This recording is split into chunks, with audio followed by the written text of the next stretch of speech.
सुबह सुबह गंगा जी की पूजा करने के लिए दो पति पत्नी जाते हैं। तभी अचानक से उन्हें एक टोकरी आती हुई उनकी तरफ दिखाई देती है। तो वो लोग उस टोकरी को अपने से दूर करने की कोशिश करते हैं, लेकिन वो टोकरी जैसे तैसे उनके सामने आ जाती है। और जैसे ही वो लोग टोकरी को झांक कर देखते हैं तो एकदम से उनकी आंखें फटी के फटी रह जाती हैं। इसके बाद वो लोग उस टोकरी को बाहर निकालते हैं और देखने लगते हैं क्या था उस टोकरी में ऐसा जिसको देखकर उनकी आंखें फटी के फटी रह गई थी। पूरी कहानी की सच्चाई जानने के लिए वीडियो को अंत तक जरूर देखें। गंगा नदी के किनारे एक गांव होता है, जिस गांव के अंदर दो पति पत्नी रहा करते हैं। पत्नी का नाम अर्चना है और पति का नाम है मोहन सिंह। उनकी शादी को काफ़ी दिन हो गए हैं, लेकिन अभी तक उनको कोई संतान नहीं है। अचानक से मोहन सिंह के पिता की डेथ हो जाती है और इसी वजह से वो लोग गंगा नदी का पूजन करने के लिए सुबह सुबह जल्दी उठकर वहां पर आ जाते हैं। जैसे ही वो लोग गंगा नदी में पूजा कर रहे थे तो वहां पर अचानक से एक टोकरी उन्हें दिखाई देती है, जिसको वो पहले तो दूर करने की कोशिश करते हैं, लेकिन वो टोकरी उनके पास आ जाती है। जिस टोकरी के अंदर एक नवजात शिशु था और जैसे ही लोग उसे देखते हैं तो उन्हें देखने से लगता है कि इस शिशु की मौत हो चुकी है। लेकिन अर्चना उस बच्चे को जैसे ही देखती है तो एकदम उसे उठाने लगती है और छूने से उसे पता चलता है कि यह बच्चा अभी तक जिंदा है। वो हल्का हल्का सा करा रहा था। तो इसके बाद दोनों पति पत्नी उसे वहां से बाहर निकालते हैं और बाहर निकालने के बाद सीधा एक हॉस्पिटल में ले जाकर एडमिट करा देते हैं। उस बच्चे की उम्र अभी ज्यादा नहीं थी, वो अभी 1 महीना का भी नहीं प्रतीत हो रहा था। इसके बाद डॉक्टर साहब उसका चेकअप करते हैं और चेकअप करने के बाद दोनों पति पत्नी को बताते हैं कि इस बच्चे की तबीयत काफी ज्यादा खराब है और इसको बहुत ज्यादा निमोनिया है। इसका 4-5 दिन तक इलाज होगा और इलाज के बाद ही कुछ बता सकते हैं। हॉस्पिटल के अंदर पुलिस भी आ गई थी। तो पुलिस वाले दोनों पति पत्नी से कहने लगते हैं कि अब आप लोग यहां से चले जाओ, अब हम लोग इसका ख्याल अच्छी तरह से रख लेंगे।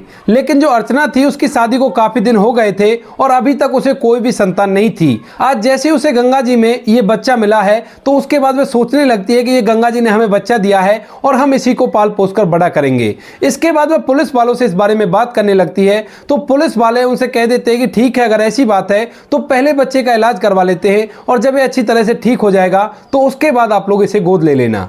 वहां पर लगभग 4 से 5 दिन इलाज चलता है और 4 से 5 दिन इलाज चलने के बाद उस लड़के को होश आ जाता है और वो पूरी तरह से स्वस्थ हो जाता है। डॉक्टर साहब कुछ दवाइयां उसके लिए बांध देते हैं और उन लोगों से कह देते हैं कि आप लोग इसे घर ले जाना और अच्छी तरह से इसका ख्याल रखना, ये पूरी तरह से स्वस्थ हो जाएगा। अर्चना और मोहन सिंह कागजी कार्रवाई करते हैं और कागजी कार्रवाई करने के बाद उस नन्हे से बच्चे को पालने पोसने का फैसला कर लेते हैं और अपने साथ अपने घर ले आते हैं। दरअसल जो मोहन सिंह है उनके पास रुपए पैसों की तो कोई भी कमी नहीं है, लेकिन एक संतान का ही दुख था। काफी दिन उसकी शादी को हो गए थे और अभी तक उसे कोई औलाद नहीं हुई थी और आज वो संतान का दुख भी उनका दूर हो गया है। इसके बाद वो उसको घर लाते हैं और अच्छी तरह से रीति रिवाजी से उसके नामकरण किया जाता है। वो लोग उस बच्चे का नाम रखते हैं निशांत। निशांत नाम रखा था और उन्होंने फैसला किया था कि इस बच्चे को हम पता नहीं चलने देंगे कि ये हमारा बच्चा नहीं है, हमने इसको गोद लिया है। धीरे धीरे करके वह उस बच्चे को पालने पोसने का फैसला करते हैं और वहीं गांव में रहकर उसकी देखभाल करने लगते हैं। लेकिन जैसे जैसे वो बच्चा बड़ा होता है तो अड़ोस पड़ोस वाले उस बच्चे के बारे में बातें बनाने लगते हैं और यह बात दोनों पति पत्नी को बिल्कुल भी अच्छी नहीं लगती है। इसी वजह से जो मोहन सिंह होता है वहां से उस बच्चे को लेकर पासी के शहर में चला जाता है और वहीं पर रहकर उस बच्चे को पालने पोसने का फैसला करता है। उसने सोचा था कि अगर बच्चे को यह बात पता चल जाएगी तो बचपन से ही उसे बहुत कुछ चीजों का सामना करना पड़ेगा और वो इस बात को बिल्कुल भी नहीं चाहता था। वह चाहता था कि ये बच्चा बचपन से ही हमें अपने माता पिता समझे और इसे ये बात कभी भी महसूस नहीं हो कि हमने इसे गोद लिया है। धीरे धीरे समय बीतता और समय के साथ साथ जो बच्चा होता है वो अपनी स्कूली पढ़ाई को कंप्लीट कर लेता है और उसके बाद ग्रेजुएशन में एडमिशन ले लेता है। अभी तक उसे ये नहीं पता कि जिनसे वो माता पिता कहा करता है वो उसके असली माता पिता नहीं है और ना ही वो लोग उसे ऐसा महसूस होने देते हैं। जो निशांत था वो भी बड़ा दयालु था, सभी की तरफ दया दृष्टि रखा करता और सभी की मदद करने पर विश्वास किया करता। इसी तरह से वह लड़का अपनी आगे की पढ़ाई करता है और पढ़ाई लिखाई करके एक कंपनी में अच्छी सी नौकरी प्राप्त कर लेता है। लगभग निशांत अब 22 साल का हो गया था और 22 साल का होने के बाद उसके माता पिता उसकी शादी की चिंता करने लगते हैं।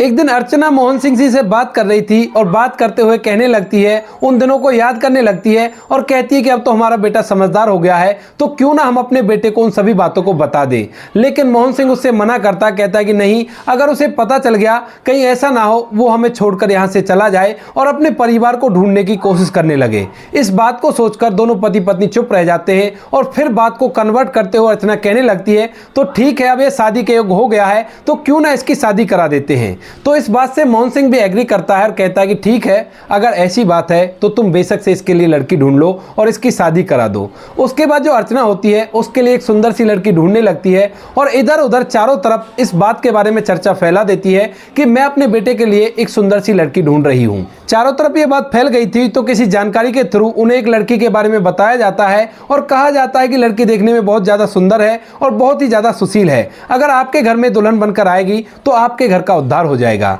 इस बात को सुनकर अर्चना और उसका पति इस लड़की से अपने बेटे की शादी करने के लिए तैयार हो जाते हैं और एक दिन निशान को घर पर रोक लिया जाता है, उसे ड्यूटी पर नहीं जाने दिया जाता है। वो पूछता है कि माँ, आप मुझे घर पर क्यों रोक रहे हो? तो वो लोग बता देते हैं कि बेटा, हम तुम्हारी शादी कराना चाहते हैं और आज हमने तुमको इसलिए रोका है ताकि हम तुम्हारे लिए एक लड़की ढूंढ सके जिससे तुम्हारी शादी होगी। अब इस बात को सुनकर निशांत अपने माता पिता की बात के लिए एग्री करता है और कहता है कि ठीक है माँ बाबू जी, अगर आप ऐसा चाहते हो तो आज हम लड़की देखने के लिए चलेंगे। इसके बाद पूरा परिवार एक गाड़ी में बैठता है और वहां से लड़की देखने के लिए उस लड़की के घर के लिए वो निकल जाते हैं। थोड़ा सा सफर तय करना था और सफर तय करने के बाद उस लड़की का घर आ जाता, लेकिन उससे थोड़ी ही पहले एक बुजुर्ग व्यक्ति जो कि एक साधु के भेष में था वह उन्हें बेहोश पड़ा हुआ मिलता है रोड किनारे। अब निशांत जैसे ही उस बुजुर्ग व्यक्ति को देखता है तो एकदम से अपने पिता से गाड़ी रोकने के लिए कहने लगता है। उसका पिता उसे पूछता है कि बेटा क्या हुआ? तो वो कहता है कि पिताजी देखो, एक बुजुर्ग व्यक्ति रास्ते पर पड़ा हुआ है, चलो इससे चलकर देखते हैं कि इसको क्या दिक्कत है। वह बुजुर्ग व्यक्ति देखने में काफी ज्यादा बीमार लग रहा था, तो उसके बाद वो लोग उसके पास पहुंच जाते हैं, लेकिन वो बुजुर्ग व्यक्ति कोई भी मूवमेंट नहीं कर रहा था, केवल उसकी सांसें चल रही थी। अब यह सब कुछ देखकर निशांत को बड़ा ही बुरा लगता है। वह अपने माता पिता से कहने लगता है कि माँ बाबू जी, अगर आपकी आज्ञा हो तो क्या हम पहले इस बुजुर्ग व्यक्ति की मदद कर सकते हैं, उसके बाद लड़की तो हम बाद में भी देख लेंगे, कम से कम इसकी मदद हो जाएगी तो बहुत ही अच्छा रहेगा।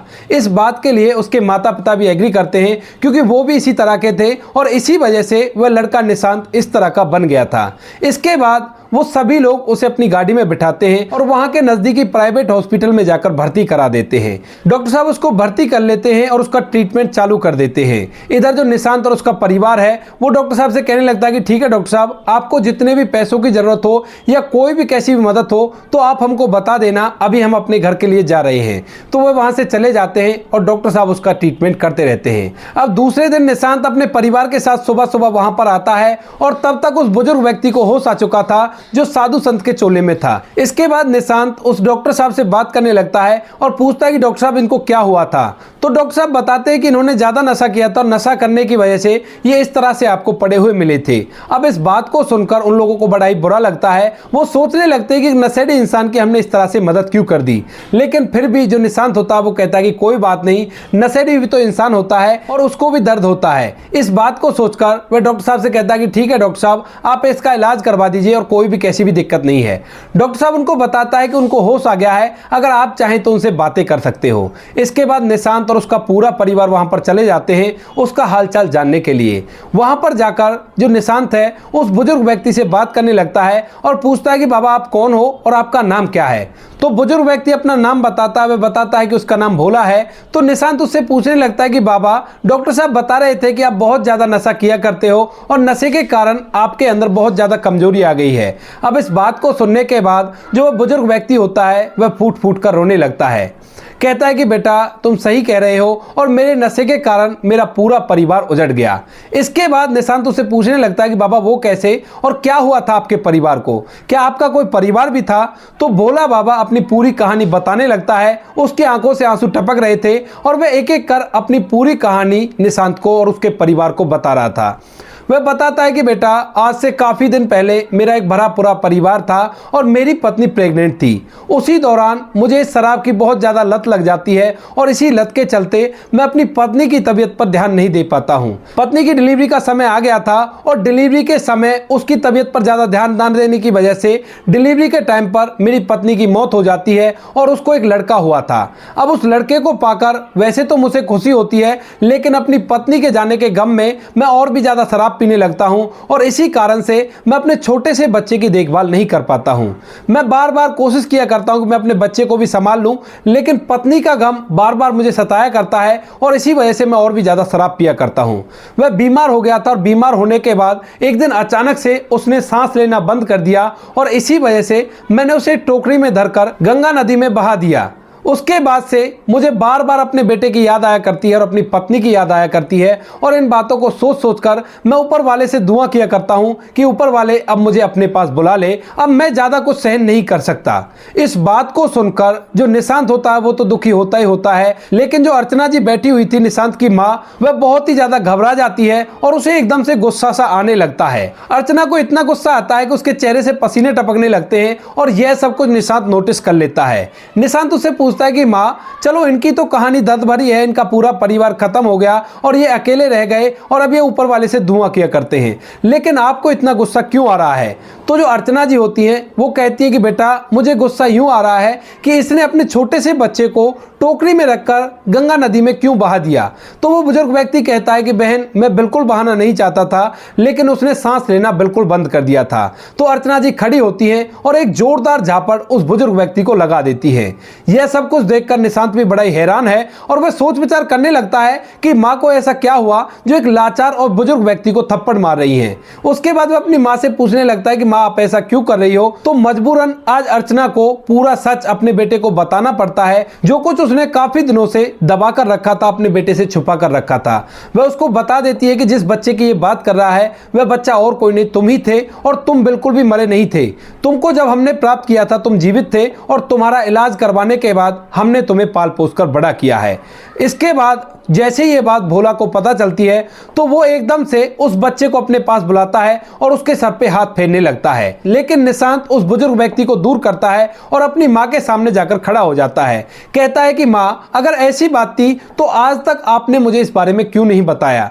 तो वो कहते हैं कि बेटा इस बात को बताकर खामखाई तू परेशान हो जाता, तो इसी वजह से हम लोगों ने तुझे इस बात को महसूस नहीं होने दिया। वैसे भी तो हमारे लिए ऊपर वाले की देन थी और तेरी उम्र इतनी छोटी थी कि तुम्हें कुछ भी याद नहीं था और इसी ही वजह से हम गांव को छोड़कर शहर में रहने लगे ताकि कोई अड़ोस पड़ोस का व्यक्ति तुझे इस बारे में नहीं बता सके कि तू हमारा असली बेटा नहीं है। और जब तू बड़ा हो गया कई बार हमने सोचा कि तुझे बता देना चाहिए, लेकिन फिर हमें डर था कि कहीं ऐसा ना हो कि तू अपने परिवार को ढूंढने के लिए हमारे यहाँ से निकल जाए और इधर उधर भटकने लगे। इस बात को सुनकर जो निशांत होता है वो एकदम से अपनी माँ के गले लग जाता है और अपनी माँ से कहता है कि माँ ऐसा बिल्कुल नहीं हो सकता।